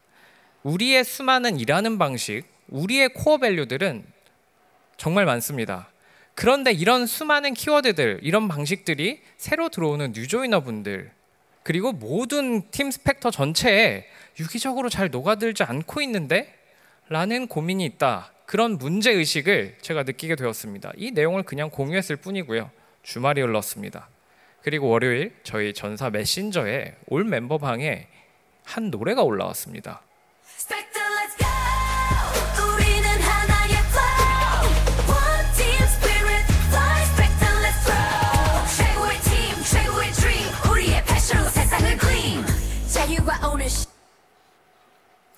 네, 저희 개발자 한 분께서 저희의 키워드들을 넣어서, 아니 그게 인지가 안 돼서 걱정이면 노래로 만들어서 인지시키시죠? 해서 AI로 노래를 작곡해서 올려주신 겁니다. 정말 모두가 빵빵 터졌고요. 심지어 몇몇 리더십 분들은 노래를 듣다가 울기도 하셨고요. 심지어 저도 눈물이 그렁그렁했습니다. 그래서 굉장히 재미난 회사 이벤트가 있거나 할 때마다 자연스럽게 저희는 이 노래를 틀고요, 그리고 흥얼거리기도 합니다. 이를 통해서 너무 자연스럽게 저희의 키워드들이 모두에게 인지가 되었습니다. 참 하나의 문제들을 다양하게 해결할 수 있다라는 아웃 오브 박스 싱킹의 사례라고 말씀드릴 수 있을 것 같고요. 예, 이제 조금 더 자신 있게 말씀드리겠습니다. 네, 저희 스펙터는 창의적인 조직 문화를 가지고 있습니다. 창의적인 조직 문화, 그럼 이게 도대체 왜 좋은 건지 여기서부터 저는 정의를 해보고 싶은데요. 첫 번째는 저희는 스타트업이고 급성장을 해야 합니다. 그리고 모든 조직은 성장하고 싶어 합니다. 그 10x, 즉 10배 압도적인 성장을 할 수 있는 잠재력을 얻을 수 있습니다. 두 번째로는 생산성이 비약적으로 향상됩니다. 저는 이 두 가지를 창의적인 조직 문화를 만들어야 하는 궁극적인 이유라고 보고 있습니다. 하지만 이 문화를 만드는 건 한두 가지 제도를 개선했다고 회사의 간식을 늘렸고 복지를 늘렸고 스포츠 문화를 만든다고 절대 생기지 않습니다. 정말 수백 가지의 엄청난 빌드업 과정들이 필요합니다. 저희가 어릴 때 게임을 해보면 그렇잖아요. 굉장히 후반부에 나오는 좋은 뭔가 병력을 생산하기 위해서는 그 전 단계에 세워야 하는 수많은 빌드업들이 있습니다. 제가 어렸을 적 스타크래프트에서 배틀크루저 한 대를 뽑는다. 그 앞단의 빌드업은 정말 많거든요. 예, 저는 그 비유를 정확히 들고 싶습니다. 그래서 제가 너무 이 슬라이드가 좁아 보이지 않는 정도로만 가져와도 이 정도입니다. CEO의 강력한 의지, 건강한 저지먼트, 핏한 채용, 수평적인 조직 문화, 수평적인 소통, 목적 지향적, 실패를 회고하는 건강한 턴오버, 끝도 없습니다. 이게 한 번에 한다고 되지도 않고요. 모든 것들이 사전 빌드업들 순서와 메커니즘이 굉장히 촘촘하게 짜여져 있습니다. 저는 이런 수많은 메커니즘들을 정말 많은 밤들을 새우면서 고민해왔습니다. 그래서 저희 스펙터는 이런 문화를 위해서 4가지를 4가지 한계를 부쉈는데요. 첫 번째는 생각의 한계를 부쉈습니다. 여러분, 이 세상 모든 것들은 결국 한 사람의 생각에서 시작됩니다. 그런데 안타깝게도 우리나라의 교육 환경은 틀에 박힌 사고를 요구하기도 합니다. 그래서 우리나라의 학생들, 직장인들은 틀에서 벗어나는 생각을 하는 것을 금기시하기도 합니다. 저는 이 포인트가 이렇게 우수한 민족임에도 불구하고 실리콘밸리만큼의 혁신이 나오지 않는 가장 큰 이유라고 꼽고 있습니다. 그래서 저는 거기까지 생각해도 되는 거였어? 무의식 중에 안 될 거라고 생각하고 있거든요. 그런 한계들을 부수기 위해서 저는 예를 들어서 회사에서 제가 대표이사입니다. 창업자이고요. 저는 굉장히 때때로 실없는 소리를 자주 합니다. 물론 의도적입니다. 예를 들어 최근엔 저는 이런 얘기를 꺼냈습니다. 스펙터가 잘 성장하고 있는데 테슬라와 제휴할 수 있는 방법은 없을까? 나는 창업자로서 일론 머스크를 진짜 좋아하거든. 생뚱맞겠죠? 그러면 방법을 한 번만 생각해보면 하나 얼핏 보여. 지금 테슬라는 휴머노이드 보신 옵티머스를 만들고 있고 그 옵티머스는 사람을 이해하고 사람을 잘 대응하기 위해서 학습을 해야 될 거야. 그런데 우리 스펙터는 100만 개의 휴먼 DB를 가지고 있어. 사람의 깊은 내면과 성향과 모든 것들을 분석한 평판 DB. 이것들로 휴머노이드 봇을 옵티머스를 학습시키면 더 사람을 대할 때 훨씬 더 커스터마이징된 좋은 대응을 할 수 있지 않을까? 그러면 앨런 머스크랑 1대1로 비즈니스를 해볼 수 있지 않을까?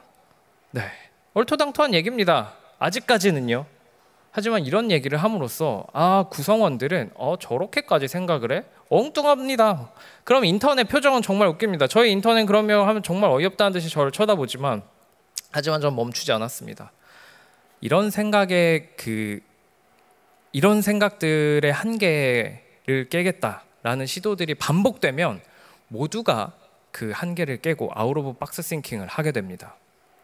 두 번째, 소통의 한계를 부쉈습니다. 결국 생각이란 것은 누군가와 소통되지 않으면 아무런 의미가 없습니다. 그래서 대표적으로 인턴이 감히 대표에게 챌린지? 근데 저희 팀 스펙터에서는 해도 되네? 전혀 문제 없네? 라는 그런 모든 문화들이 갖춰져 있습니다. 대표적으로 저희들이 소통의 한계를 부수기 위해서 정말 많은 제도들을 만들었고 이걸 안착시켰는데요.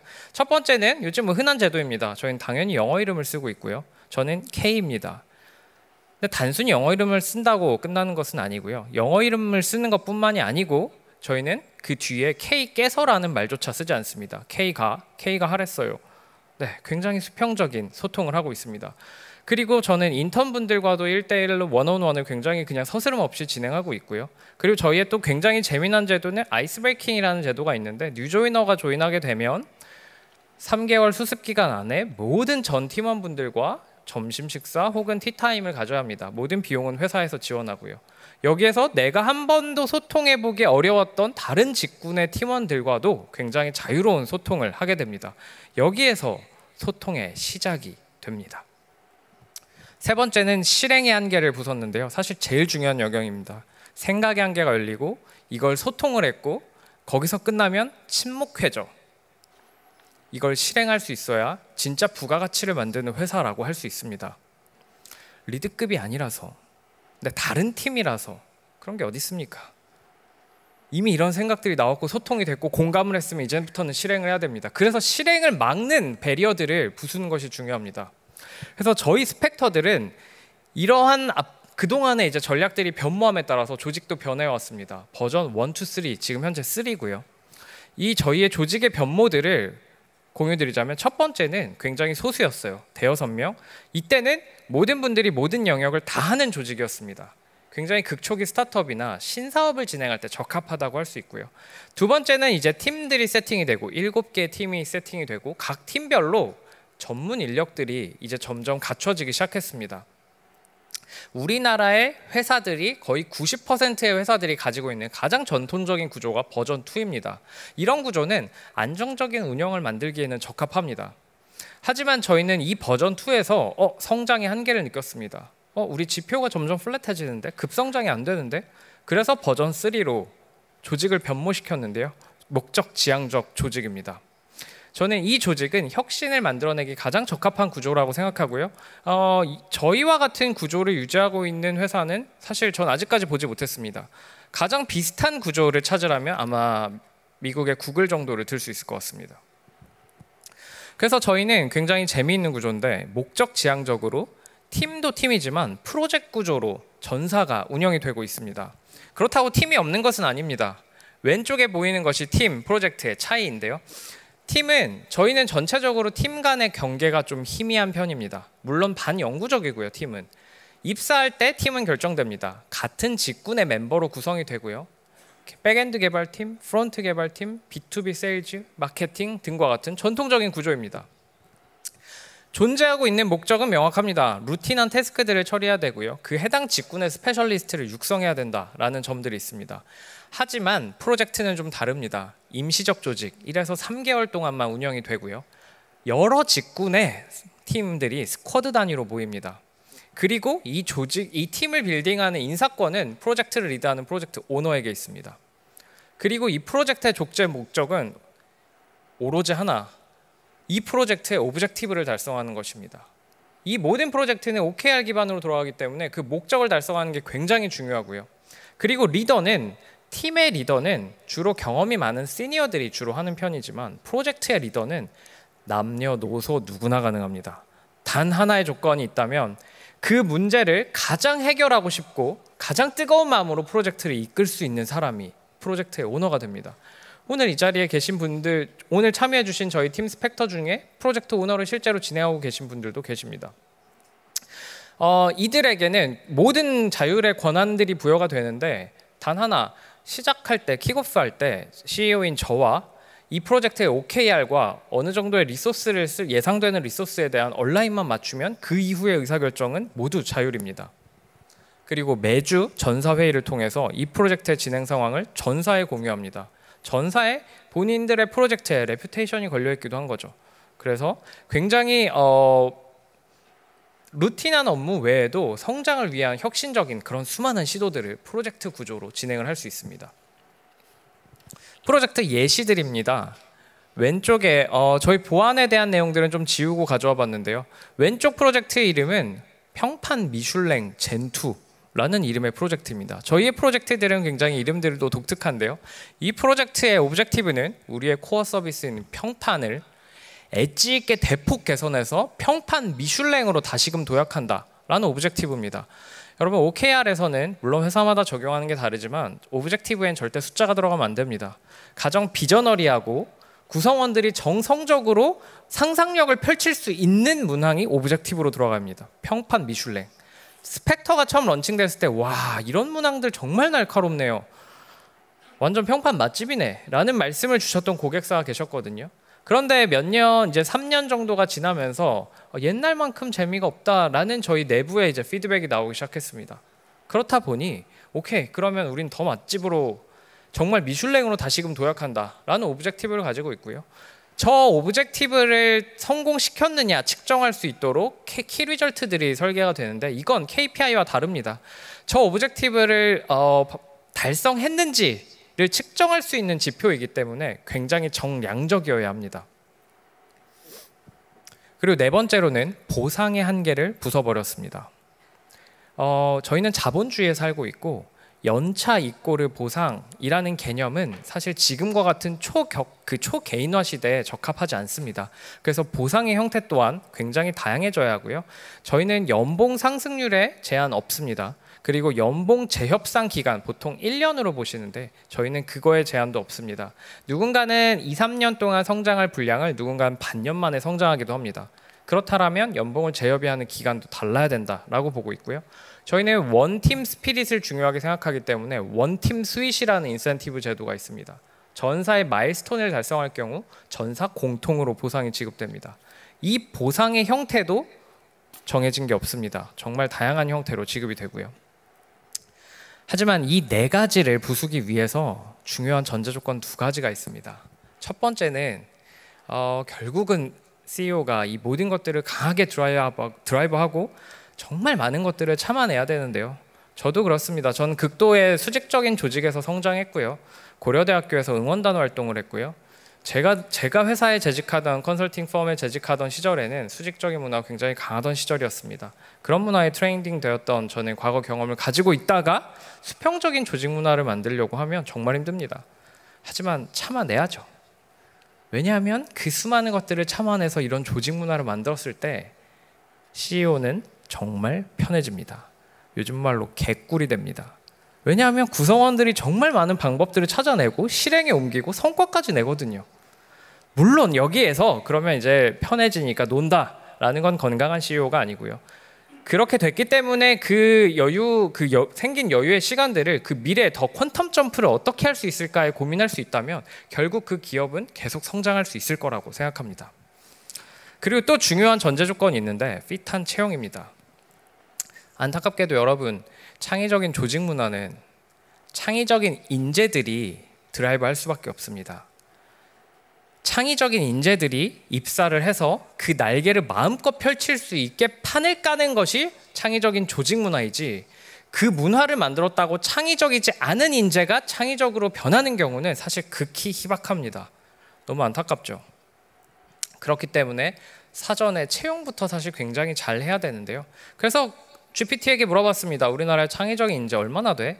네, 15에서 20%라고 답하더라고요. 저는 놀랐습니다. 저희 고객사를 대상으로 창의적인 인재 밀도 비중에 대해서 조사를 한 적이 있는데 그때 16%가 나왔거든요.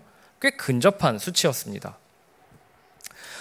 그런데 스펙터는 100만 개의 휴먼 DB, 평판 DB를 가지고 있습니다.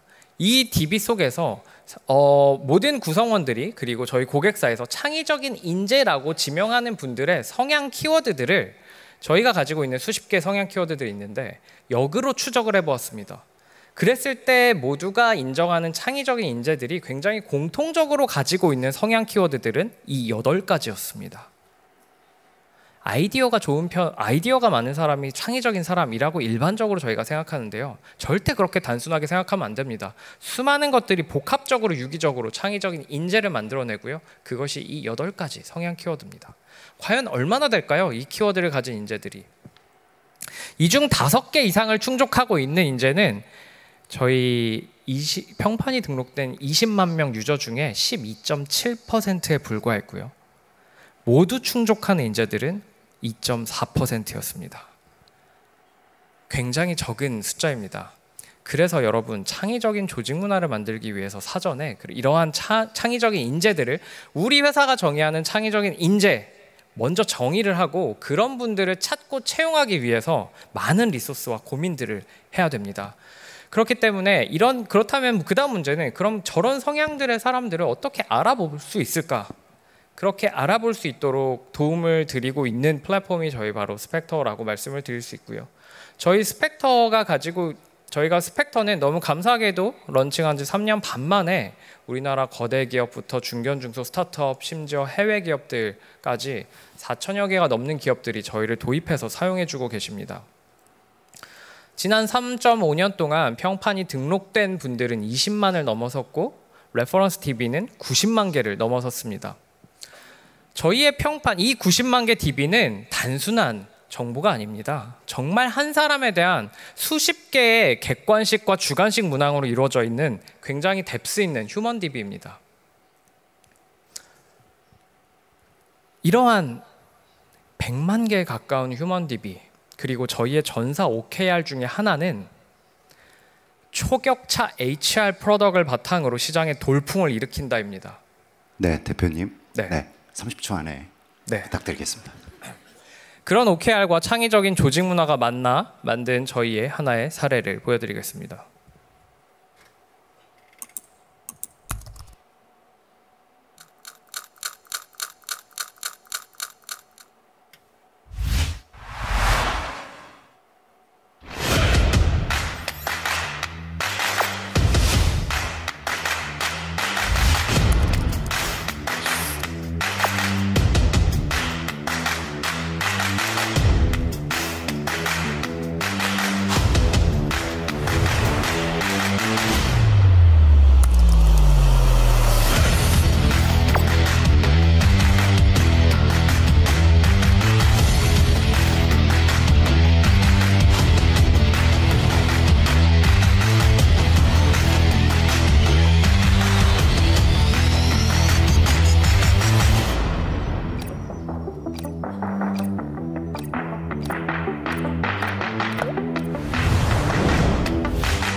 네, 감사합니다. 네, 자리로 이 자리에 모시도록 하겠습니다. 네, 감사합니다. 네, 감사합니다. 예, 세 분의 발표를 잘 들었습니다. 특히 윤경욱 대표님은 이제 회사를 창업하고 운영하는 CEO로서 조직 문화에 대한 고민과 시도들을 진짜 여실히 가감없이 말씀 주셔서 진심으로 감사드립니다. 저희 이제 토론 세션으로 들어가 볼 텐데요. 제가 세 분의 발표를 듣다 보니 원래 이제 이런 세션들을 하면 사전 질문들을 만들게 되거든요. 근데 사전 질문에 없는 당황스러운 질문을 좀 드려보도록 하겠습니다. 세 분 질문을 듣다 보니 이게 발표자마다 조직 문화를 보는 관점이 좀 사뭇 다른 느낌들이 있습니다. 이게 조직 문화를 정의하는 게 사람마다 좀 다르거든요. 조직 문화에 대해서 다들 어떻게 정의하시는지 일단 궁금한데요. 먼저 윤경욱 대표님 어떻게 보세요? 조직 문화를 뭐라고 정의하시고 스펙터를 그렇게 갖고 가시는 거라고 생각하세요? 네, 저는 조직 문화를 뭔가 비유하자면 일종의 뭔가 저희가 어딘가에 외출을 할 때 일종의 메이크업 상태 같다라는 느낌도 합니다. 조직 문화를 조직 분위기와 사실 혼동하는 경우들이 많은데요. 조직 문화는 철저하게 이 회사가 가고자 하는 방향, 비전을 위한 철저한 도구입니다. 그래서 조직 문화를 설계하기 위해서는 먼저 우리 회사의 비전과 방향성을 설계하고 그걸 위한 최적의 조직 문화를 그 다음에 정의해야 되거든요. 창의적인 조직 문화, 능동적인 조직 문화, 수직적인 조직, 수평적 조직 문화 정말 다양합니다. 이걸 먼저 설정하고 이걸 빌드업하기 위해서 그 사전에 치밀한 계획들과 실행을 통해서 이 조직 문화를 만들어내는 것. 그래서 저는 조직 문화라는 것은 자연스럽게 되는 것이 아니라 철저한 계획하에 이루어지는 아웃풋이라고 생각합니다. 예, 명쾌하게 또 말씀 주셔서 감사합니다. 장인지 대표님 어떠세요? 네, 저도 사실은 윤 대표님이랑 동일한 생각인데요. 결국은 기업이라는 것이 성과를 내고 지속적으로 사실은 지속 가능한 존재를 가져야 하기 때문에 무엇보다도 조직 문화라는 것은 성과를 내고 결과를 내기 위한 조직 고유의 방법론이라고 일하는 방식이라고 생각을 합니다. 어떻게 일하는 것이 우리 조직의 성과나 사실은 결과에 기여를 하게 될 것인지 그 최적의 방식으로 일하고 또 함께 사실은 협업하는 방식들을 정의한 것이 조직 문화가 아닐까라고 생각을 합니다. 예, 신 소장님 어떠세요? 한마디로 정의 내리면 촉매 아까 그 마지막 장 슬라이드 제가 말씀드렸던 거 결국은 기업은 이제 실적을 내야 되는데 실적을 내기 위해서는 원인 변수가 내부에서 아이디어가 나오고 개선에 대한 의지가 나오고 뭔가 계속 사람들의 제안이 나와야 되잖아요. 근데 이제 그 자체만으로는 실적이 안 간다라는 거죠. 그 중간에 조직 문화라는 게 있어야지 실적으로 연동이 되니까 조직 문화가 좋은 조직 문화면은 더 높게 긍정의 영향을 촉매 역할을 할 거고 조직 문화가 안 좋으면은 부정의 촉매 역할을 할 거고 그래서 저는 한마디로 조직 문화는 촉매제다 그렇게 말씀드리고 싶습니다. 예, 좋습니다. 세 분의 말씀 들어보니까 다시 이렇게 한번 정리해 볼 수 있겠네요. 우리 조직의 미션과 비전과 전략이 있고 목표가 있고 이걸 우리가 집단적으로 어떤 정신과 태도와 방식으로 달성해낼 것이냐. 이게 조직 문화다 이렇게 얘기해 볼 수 있겠네요. 자, 최근 몇 년 사이에 조직 문화에 대한 담론들이 정말 많아졌습니다. 우리 사회에서 최근에 우리나라의 굴지의 기업도 조직 문화 쇄신을 천명했죠. 이처럼 조직 문화가 최근 우리 사회에서 화두가 되는 이유를 뭐라고 생각하세요?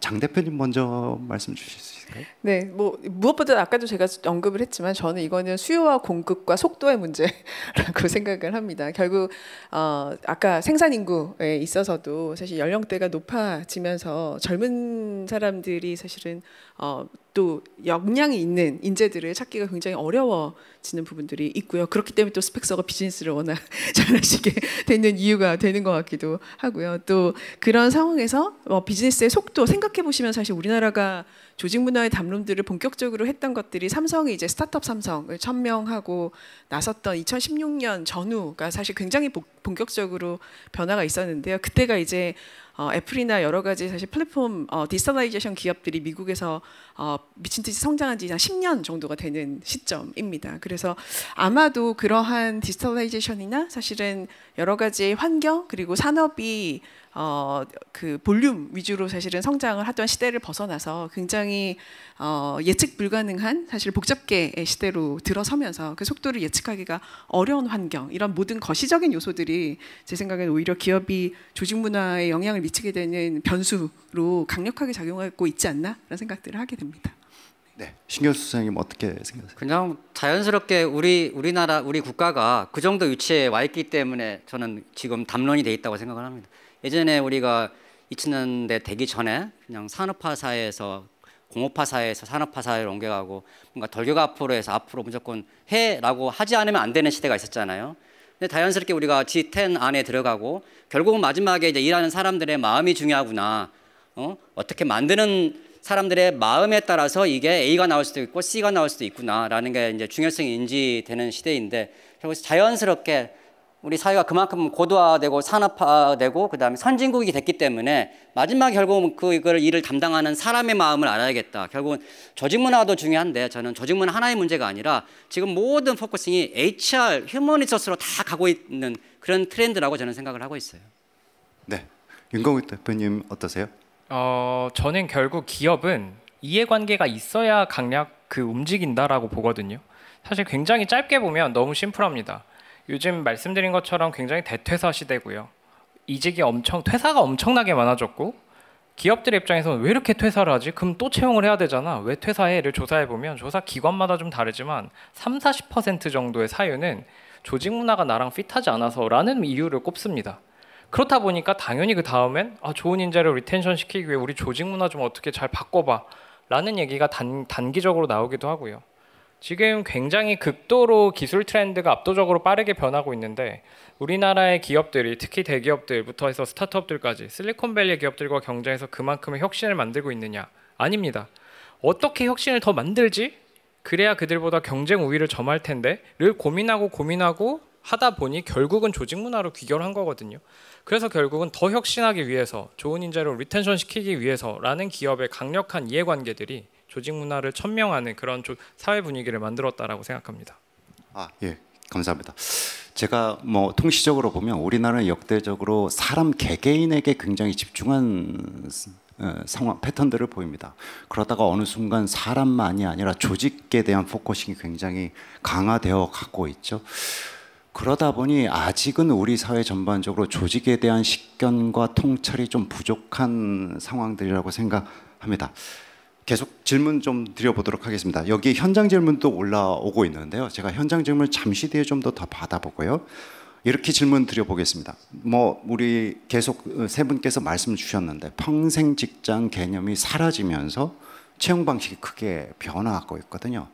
그러다 보니 조직 자체도 뭔가 변화해가고 있는 모습들을 보이고 있습니다. 어떤 트렌드를 지금 목격하고 계시는지 너무 궁금합니다. 일단 이 측면에서 트렌드의 최전선에 계시는 윤경욱 대표님 먼저 말씀 부탁드리겠습니다. 사실 트렌드는 요즘 굉장히 많이 알려져 있기 때문에 저는 짧게 말씀드리고 싶은데 저희는 스타트업이고 재직 기간이 가장 짧은 인더스트리가 스타트업입니다. 공기업, 대기업보다 훨씬 짧고요. 제가 요즘 목격하고 있는 트렌드는 1년 경력이라고 요약할 수 있을 것 같습니다. 요즘 레주메를 저희들이 보고 이제 검토를 할 때 마치 정규직이 1년 계약직화된 느낌입니다. 1년 이상의 경력을 거의 찾기 힘들고요. 5개의 경력이 있어도 다 1년 이런 경우가 굉장히 많습니다. 그래서 저는 1년 경력이라는 것을 트렌드 중 하나로 꼽고 싶습니다. 예, 1년 경력. 네, 좋습니다. 신경수 소장님 어떠세요? 이게 신 소장님은 일본과 한국을 계속 오가면서 비교를 하시기 때문에 더 이제 외부적 관점에서도 많이 보실 것 같으세요. 어떠세요? 일본하고 한국하고 차이가 많이 있긴 있는데요. 그것보다 저는 문화적인 차이가 이제 기본 펀더멘털하게 많이 작용하는데 우리 같은 경우는 좀 너무 단기 시야에서 움직이는 경향이 있잖아요. 모든 국민적 정서도 그렇고 연관돼 가지고 HR 특히 채용 말씀하신 채용도 그렇고 내부 승진, 승급, 평가 그다음에 구성원들의 어떤 팀이 전부 다 단기적인 시각에서 많이 이렇게 이게 행동하고 있지 않나 그런 생각이 듭니다. 저는. 예, 감사합니다. 장 대표님 어떠세요? 네, 저는 두 가지를 좀 말씀을 드리고 싶은데요. 첫 번째는 예전에는 채용이라는 것이 HR의 책임이어서 많은 사업부나 사실은 다양한 펑션에도 불구하고 HR의 일임을 하시고 이렇게 해서 이런 사람을 좀 찾아주세요. 이런 부분으로 사실 HR이 모든 것들을 처음부터 끝까지 책임져야 되는 부분이 있었다면 요즘은 많은 기업들에서 이미 담당 조직에서 리더가 직접 사실 인재들을 찾고 단순히 그 채용 이후에 있어서 프로세싱을 하는 것들에 대해서만 알차리 맞는 부분들을 뭐 요즘 점점 더 강화가 되고 있는 것 같습니다. 그래서 아까도 제가 말씀을 드렸지만 결국 리더로서 해야 되는 부분은 업계에 있어서 내가 이런 성장들을 이루고 싶으면 함께 일할 만한 사람들이 어디에 있는지, 어떤 회사에서 어떤 사람들이 사실 성과를 내고 있는지에 대한 시장의 정보에 대해서 굉장히 사실은 빠삭해야 한다라는 것들이 요즘에 굉장히 차이인 것 같고요. 두 번째는 언보싱이라고 해서 아까도 제가 말씀드렸지만 리더를 안 하고 싶어 하는 것들 때문에 조직 내에서 사실 리더들을 육성하고 채용하는 부분에 대해서 굉장히 어려움을 많이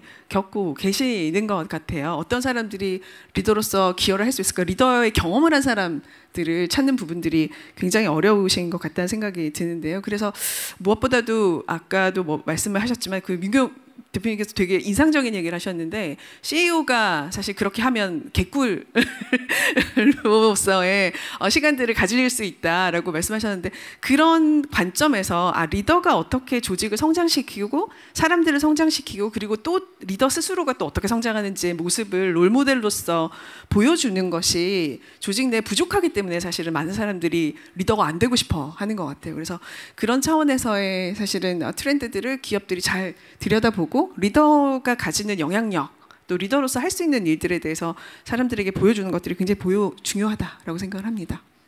예. 이렇게 말씀 주셔서 감사합니다. 윤 대표님은 1년 경력 이렇게 말씀을 주셨고 뭐 대퇴사네, 콰이어 퀴팅이네, 프로 이직런에, 엔잡런에 이런 것들이 진짜 우리나라의 은어들이 정말 대탄생, 채용과 구직과 관련해서 그리고 일하는 방식과 관련해서 엄청나게 은어가 쏟아진 경우가 별로 없거든요. 그런데 최근 몇 년 사이에 이런 활동들과 관련된 은어들과 쏟아졌다는 것은 지금 대격변기에 있다는 반증이기도 하죠. 그러면 이 같은 트렌드가 조직에 미치는 영향은 무엇일까요? 그리고 기업들은 조직 문화와 관련해서 무엇을 신경 쓰고 어떻게 해야 될까요? 신경수 선생님 어떠세요? 아까 도표에서 말씀드렸지만은 조직 문화는 이제 어떻게 보면 굉장히 범위가 굉장히 넓잖아요. 이게 딱 이거다 딱 정의 몇 가지를 말씀을 드리기는 불가능하고 그냥 우리는 다 그래요. 그냥 개념상 퉁쳐가지고 조직 문화라고 표현하니까. 근데 이제 퍼센트에 미치는 영향은 있잖아요. 비율적인 측면에서 봤을 때 결국 조직 문화에 가장 크게 영향을 미치는 핵심 인물은 리더십이고 그 다음에 조직 분위기, 그 다음에 이제 뭐 복리후생이라든지 이런 게 있을 수가 있겠습니다만은 하여튼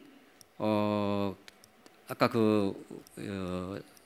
MVC 말씀하셨는데 그 방향성이 가장 중요하다고 생각합니다. 우리 회사가 어느 방향으로 갈 거냐 거기에 맞춰가지고 구성원들을 이제 이렇게 부밍업 시키고 모티베이션 시키고 그게 가장 중요하다고 생각하는데 어쨌든 가장 중요한 거는 결국은 실적이라는 게 필요하니까 실적을 내려면은 어쨌든 조직 내에서 자꾸 제안이 나와야 됩니다. 아이디어이 나오고 개선의 제안이나 뭔가의 제안이나 이 제안이 끊어지면은 실적이 안 나온다. 근데 그게 영향을 미치는 건 조직 문화다. 그렇게 말씀드리고 싶어요.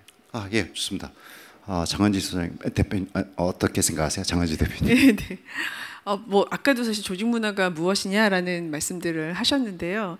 결국 조직 문화는 인풋 변수는 아니고 결과값인 것 같아요. 조직 문화는 조직이 가지고 있는 전략, 또 운영 방식, 프로세스, 역량, 그리고 사람들이 가지고 있는 사실은 여러 가지 의지, 책임, 뭐 이런 것들의 총합의 결과값이거든요. 결국 그 결과값에 영향을 미치는 부분들 다양한 뭐 리더십부터 시작해서 사실은 전략적인 방향성이나 이런 부분들이 작동을 하고 있는 거죠. 그래서 저는 여기에 있어서 일관성이 중요하다고 생각해요. 내가 이 비즈니스에서 성공하기 위해서 또 성과를 내기 위해서 어떤 방식을 일관성 있게 가져갈 것이냐, 전략부터 시작해서 운영 방식, 리더십의 결, 이런 부분들이 하나의 사실은 결을 가지고 쭉 일관되게 전략들을 세우고 만들어 나가는 것이 필요하다고 생각하기 때문에 사실은 뭐 리더는 위기적인 리더인데 수평적인 조직이나 사실은 문화나 소통 방식들을 강조하는 이렇게 부조화가 있으면 안 될 것 같아요. 그래서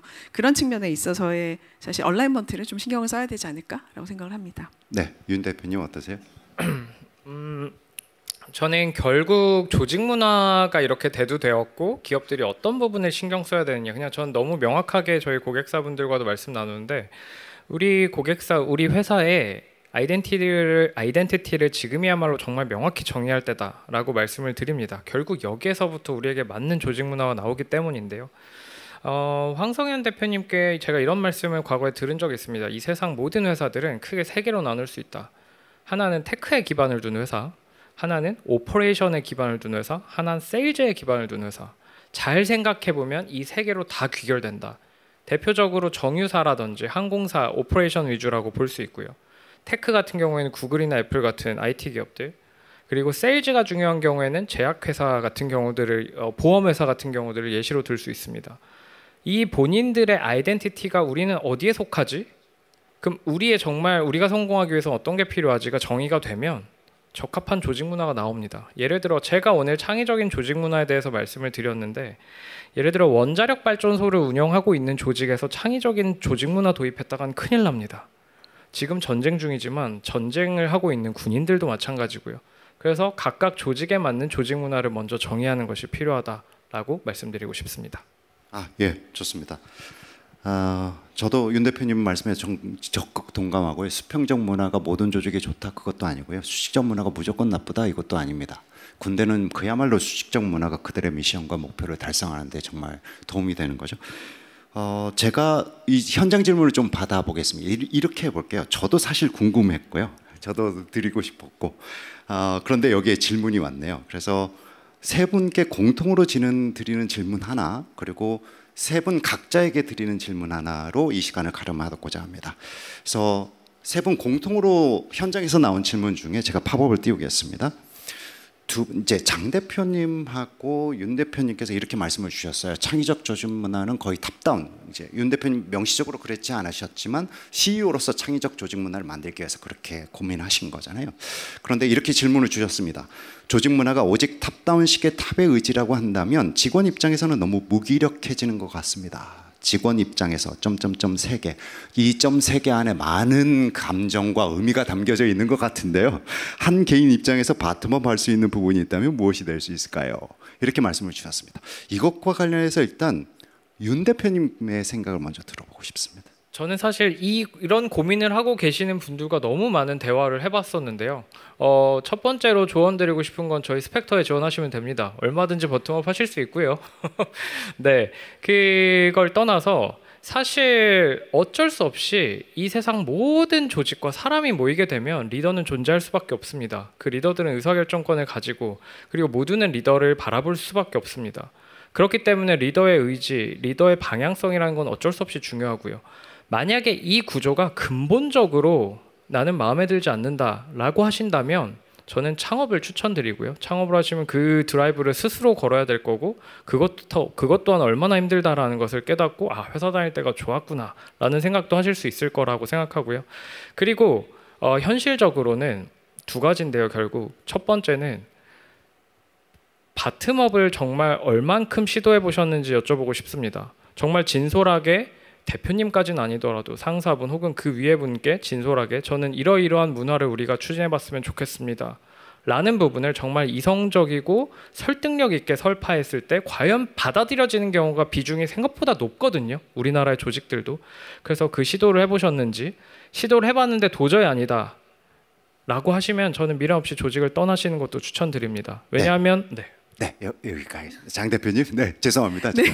토론 세션을 좀 시간을 맞춰요. 네, 제가 사실은 조직 문화가 탑다운이다라고 되게 강력하게 말씀을 드렸는데 전제가 약간 조금 다른 것 같습니다. 제 말씀드리는 것은 사실 직원 리더가 변하지 않은 상황에서 직원 입장에서 아무리 바텀업을 노력해도 사실은 많은 리더분들이 조직 문화에 관심이 없는 경우들이 많아요. 그래서 관심이 없기 때문에 그냥 직원들이 바텀업으로 얘기하려면 좀 자유롭게 얘기해봐. 이런 거 좀 기획해가지고 좀 분위기 좀 풀어봐. 이렇게 사실은 접근하시는 경우들이 많더라는 거죠. 근데 그 정도의 무관심과 사실 접근으로는 조직 문화가 변할 거라고 기대하시면 안 된다라는 것입니다. 제가 말씀드리고 싶은 것은 오히려 조직 문화의 근본적인 변화는 리더로부터 오는 것으로부터 시작하기 때문에 당연히 이 조직 문화의 변화들은 아이러니하게도 리더와 탑다운으로 있어야 강력한 사실은 드라이브가 필요한 거죠. 오히려.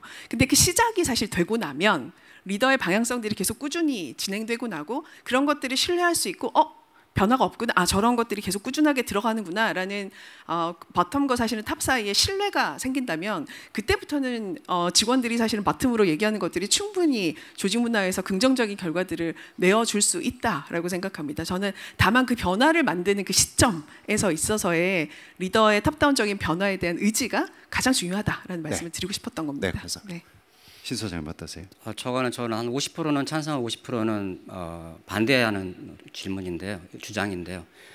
위에서 가장 중요한 저는 방향성이라고 생각을 해요. 방향성을 확실하게 우리가 어디로 갈 거냐라는 방향성과 그 다음에 그다음 두 번째로 중요한 구성원들이 잘 할 수 있게끔 서포팅 해주는 거지, 구성원 개개인들을 뭐 이렇게 해라 오가나이징 시키는 건 이거는 구속에로 들어가 버리거든요. 그럼 오히려 더 사람들의 모티베이션이 떨어진다. 확실하게 방향성을 주고, 자 그럼 어떻게 할래? 라는 거는 사실은 우문현답이라고 있지 않습니까? 우리들의 문제는 현장의 답이 있다. 거기서 일하고 있는 사람 다 알아요. 사실은 뭘 어떻게 하면 되는지를 프리하게 그 사람들에게 물어보고 그 사람들의 지원하는 방향으로 가야지, 저런 식으로 다 이 오가나이징하는 건 오히려 조직을 망치는 길이다. 저는 그렇게 말씀드리고 싶습니다. 예.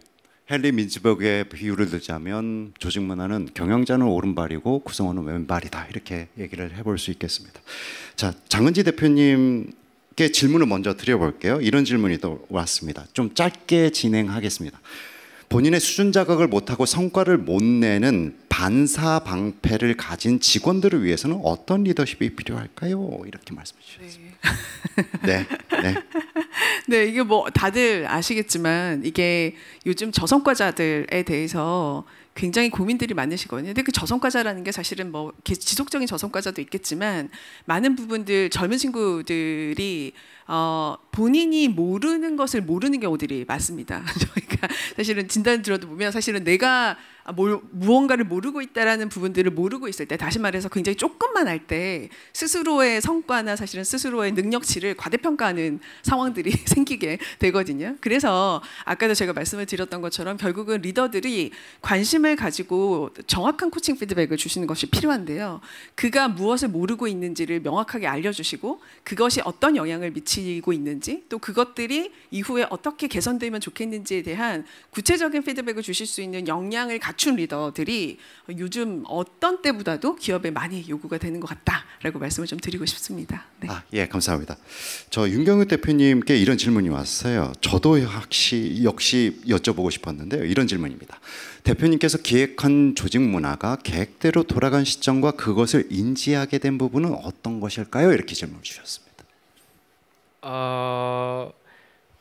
솔직히 말씀드리면 기획한 조직 문화가 계획대로 돌아가고 있다라고 저는 생각하지 않습니다. 다만 지금까지 해왔던 우리가 사실 저의 계획은 지금보다 훨씬 웅장했거든요. 하지만 저의 부족함으로 아직 지금 정도의 수준이고, 하지만 이거를 뭔가 다른 분들께 공유할 수 있을 정도의 수준은 되려나? 라는 고민 끝에 이제 공유를 드리게 된 거고요. 저는 이건 이렇게 말씀드릴 수 있을 것 같아요. 스타트업들이 프로덕트 마켓핏을 찾을 때도 어떤 지점이 그걸 찾았다라고 볼 수 있나요? 라고 할 수 있는데, 저는 이 계획한 대로 그 조직 문화가 바뀌기 시작하면 그걸 기획한 사람이 절대 모를 수 없다고 생각합니다. 그냥 무조건 그 느낌은 옵니다. 와! 라는 그 짜릿함이 오거든요. 그 짜릿함에 또 계속 성장하는 뭔가 넥스트 노력을 하고 있는 것 같습니다. 제가 말씀을 들으면 장 대표님께서 자기 인식이 리더가 중요하다고 얘기했는데, 지금 윤 대표님은 자기 인식이 되기 때문에 그걸 딱 아시는 거 아닐까, 이런 생각도 들어옵니다. 자, 신경수 대표님께, 소장님께 이런 질문이 왔습니다. 좀 무거운 질문이에요. 네. 설문 결과 중 직무 만족의 관계 부분에서 급여와 연봉에 관한 내용은 없습니다. 지방의 회사는 조직 문화보다 급여 연봉이 낮아 채용에 어려움이 많습니다. 이 질문에 대해서 어떻게 생각하세요? 이거는 뭐 답변할 필요도 없는 게, 급여 연봉은 그야말로 기본 중에 기본이기 때문에 이거를 무시하고 그 어떤 거를 탑을 쌓을 수가 있겠어요? 이거는 진짜 기본 중에 기본입니다. 이거는 중간, 적어도 뭔가를 내가 좋은 조직 문화가 있든 뭔가를 제도를 만들든 뭔가 구성원에게 동기부여를 주든, 하다못해 제가 조금 전에 말씀드렸던 고래도 춤추게 한다고 칭찬 격려가 최고더라. 아무리 서베이를 해도 100번을 돌려도 칭찬 격려예요. 그런데 이 급여 연봉의 이 기본 디폴트를 못 맞춰주면은 그 어떤 거를 이게 씌워도 아무 소용이 없어요. 기본 중에 기본이라서 이거는 뭐 말할 필요도 없고, 단지 이제 이거를 얼만큼 주느냐의 문제인데, 최소한 업계 평균 이상은 줘야지 그 다음에 뭐가 얹어져 가지고 효과를 발휘하지 업계 평균보다 못 주면서 뭘 다른 걸 기대한다? 이건 꿈 깨십시오. 예, 메슬로우 욕구 단계설에 의하면 이게 급여는 이제 맨 밑에 있는 거죠. 이게 충족이 안 되면 물론 욕구가 이제 서로 변동되긴 합니다만 이게 충족이 안 되면 뭐 자율감 아무런 자율성이나 뭐 이런 걸 부여한다 하더라도 쉽지 않다 이렇게 얘기를 해요. 당연합니다. 거기 계시는 사장님 일가 친척이 아닌 이상은 절대 안 붙어 있습니다. 예, 감사합니다. 오늘 이렇게 세 분 모시고요. 채용 트렌드 그리고 조직 문화에 대해서 이렇게 얘기를 좀 나눠봤습니다. 이렇게 함께 호흡해 주시고요. 또 현장 질문을 주셔서 많이 주셨는데 이걸 다 다룰 수 없어서 안타깝고 죄송합니다. 감사합니다. 고맙습니다. 네, 수고해 주신 좌장님께도 여러분 박수 보내주시죠. 네, 고맙습니다. 저도 시간 가는 줄 모르고 열심히 들었는데요. 어떻게 하면 우리 조직의 문화를 좀 더 창의적이고 또 발전적인 모습으로 만들어갈 수 있을지 아마 오늘 함께하고 계신 분들 역시 고민이 많으실 것 같습니다. 이 조직 구성원에게 가장 이 동기부여가 되는 요인이 옆에 계신 다른 구성원의 이 칭찬과 격려, 인정이라고 하셨던 부분이 굉장히 또 인상적이었는데요. 역시 또 해답은 결국 사람이구나라는 생각도 듭니다.